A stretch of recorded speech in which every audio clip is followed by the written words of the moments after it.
All right, in this segment, we're going to ask a different question. In the previous one, we looked at the behaviors that the lie produces, and now we want to look at the results or the consequences of those behaviors. As Dara was taught, ideas have consequences. Ideas have results, they have impacts, and that's what we want to look at here. This can be a little difficult, so I want you to think in terms of these consequences at different levels. For example, what are the consequences of the behavior for individuals?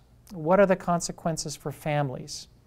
What about for your church or churches? What are the consequences for the society or the culture as a whole? And then what have been the consequences for you personally? How has this lie impacted you personally? What have been the consequences? Let me give you an example. In the United States, since 1972, there have been more than 56 million abortions.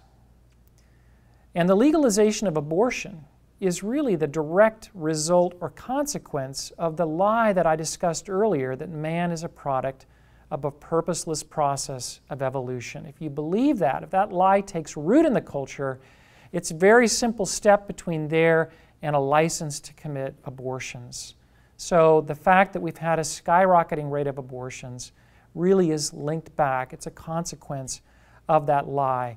These consequences are like a web. There's so many of them from a single lie, but this is just one that you could identify from that lie. Now, these cultural lies are terribly destructive, and that is Satan's intention. And so their consequences can be very painful, are very painful, and perhaps for you or your family or your church, you have been personally deeply wounded by as a result of one of these lies. And what I'd like you to do now is take time and just reflect on that and share with one another how you have been impacted and the brokenness that it's led to in your own lives. And just remember that the purpose of our loving Heavenly Father is to bring healing to these areas of brokenness. So again, the lie results in specific behaviors, and those behaviors have consequences or results for you, for your church, for your family, for your society. I want you to identify those consequences now before you go on to the next video segment. Once again, brainstorm, write them down. What are the consequences?